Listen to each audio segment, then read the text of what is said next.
Gijoe! One of my absolutely favorite toys from the 80s is from the G.I. Joe line, and it's called the Water Moccasin. It was a blue-green color and held 4 different Cobra figures. This came out in 1984, but 4 years later they reissued it and called it the Tiger Shark under the Tiger Force brand. I had always wanted to get one of these, but when I went to look for a complete one, they were very hard to find. Now here's the first one I purchased. You can see that it's missing one gun on one side, and the actual gun has a broken peg so it doesn't hook on appropriately. It does, however, have a lot of the other components, such as the fans in the back. This one, however, was the second one I purchased that has 2 good quality guns up front, but it's missing various other pieces. You'll see it's missing the gun, and it's missing the fans and a few other parts. Now, the kids have been asking me for a long time to do a YouTube video with them, and when I told them that we were going to be refurbishing a toy from my childhood, they were just super thrilled. Thank you for making me a part of this. The first thing we had to do was take both boats and break them down to all their different components. Luckily, I had my little fairy pop up, and she helped me break them down really quickly. Then it was off to the bath to give them a quick scrub. Now, you really want to make sure you get these pieces really clean so that when you put them together, the boat looks really nice. Once in a blue moon, the fairy's magic stops working. Stops working? Yes, for a whole day. These boats have a lot of pieces. Luckily, I have my son there to help me. We get them all washed up. Now it's time to inspect them. Give each one a good look. Which ones do you want to keep for your main boat, and which ones do you want to save for later? Give each one a good eye.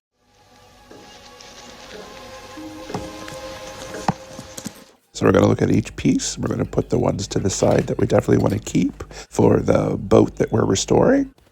Look at each piece. Like here, you'll see that this one is missing one of the little posts that we need to attach it to the boat. So you want to keep the ones that really are the best of each piece that are going to go onto the one that you're going to keep for yourself. Then just start putting it together. This is kind of the fun part. We'll put on the torpedo launcher that used to come with these. We'll put the seating in. We'll start putting in the gun turret. Now, one of the questions I got about this boat was about sticker removal. Sticker removal can be kind of hard. I know the stickers that were on these 2 boats in particular were very hard to get off. There's multiple things you can use, and there's multiple things you're going to need to choose whether you want to use or not use. So one of the things I used was coconut oil. That seemed to help a bit. Some people prefer using oils to get the stickers off. The only issue with the oils, though, is that if you have oils on any product that you've cleaned, you are then going to have to go back and make sure you wash all that oil off, or the new decals will not adhere to the thing that you're making.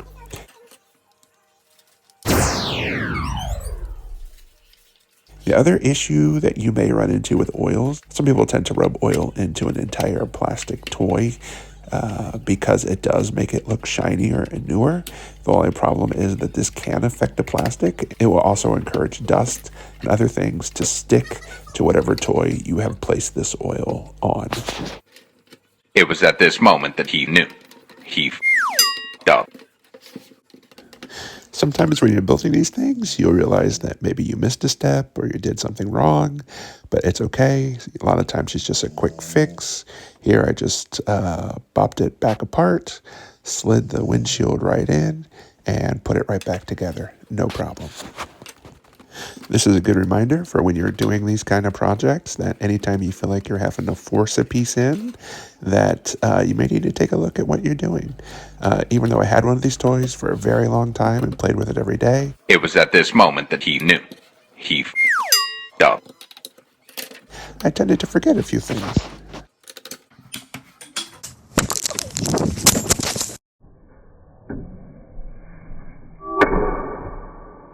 Two hours later. For some reason, losing the piece is always much easier than finding the piece.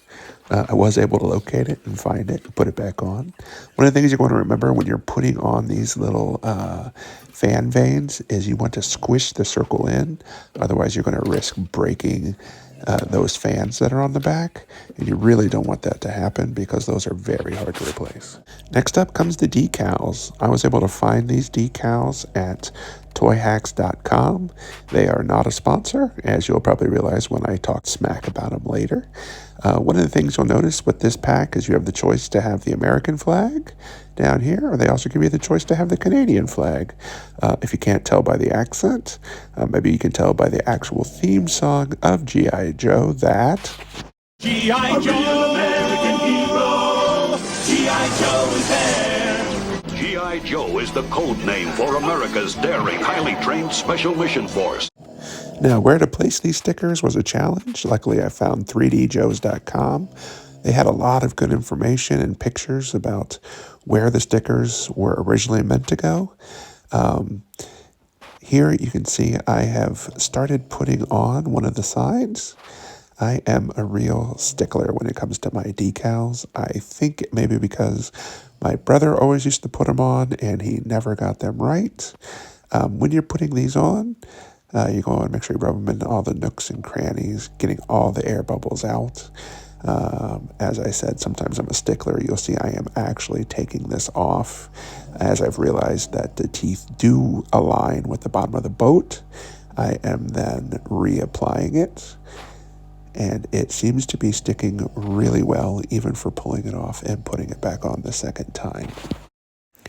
Getting back to the discussion of what can be used to remove old decals as I put these on, some of the things I've seen people recommend using is lighter fluid. Now, that is something I have not tried, mostly because I do like to stick to more of the natural stuff, especially since the kids are helping me when I am doing some of this stuff. So I do tend to stick to a more natural base. I did for this one also, for one of the more stubborn spaces, is use an alcohol wipe. Now, that was not a 90%. It was more of a 60 to 70% wipe because I don't want anything that is really going to harm the plastic. Now, for these stickers, you'll see these were actually pretty good. They have a bend to some of the stickers so you can tell what side they're supposed to go on.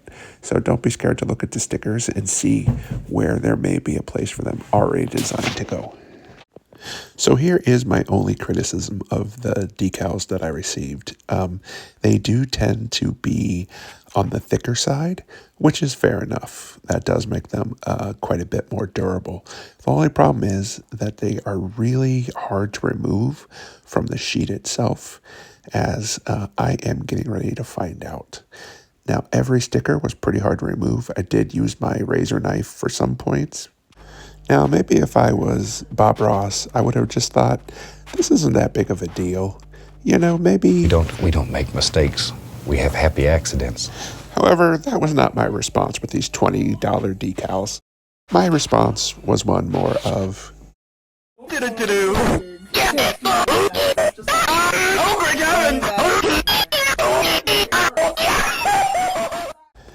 Here you can see where the decal actually ripped because it was so hard to get it off of the backing. The corner's gone. I am going to just keep going on and pushing forward and just try to make the best of it. It takes a little finagling, get it sorted. Get the razor knife out, get it all lined up. And really at the end, it still looks pretty good. But once you spend $20 on one sheet of what are essentially stickers, you do want them to be perfect. But once again, as you saw before, I was able to pull them off and have them re-adhere. They are a quality sticker. I just wish that the cuts were a little bit better. Now, there were some stickers that came with this as well that I did not apply. They actually had some of the names of the G.I. Joes themselves, as in their personal names.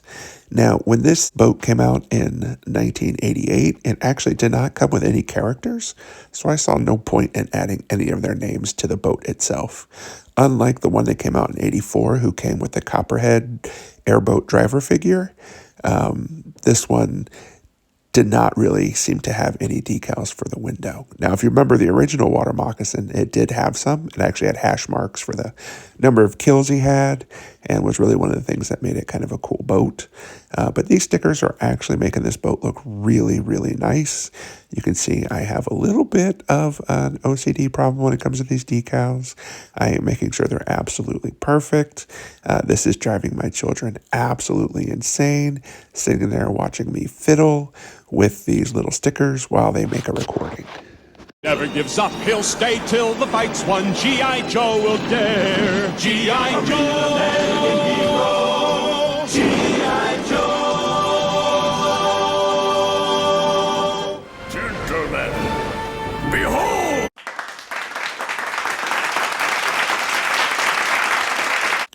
There is some snoring in the background of some of the voiceover for this, and this is who you can thank. Board. Okay, now some people want to take the extra pieces they have, and they just want to list them or sell them as spares and repairs. I'm saying don't do that. Now we know. And knowing is half the battle. G.I. Joe. I'm saying save them and make something completely new out of them. Maybe something that wasn't in the show, or maybe something you've always wanted to see done. And that'll be what we do next time. Kids and I are going to sit down and sketch out what the next one's going to be, and we already have the name for it. It's fun. And don't call me Shirley.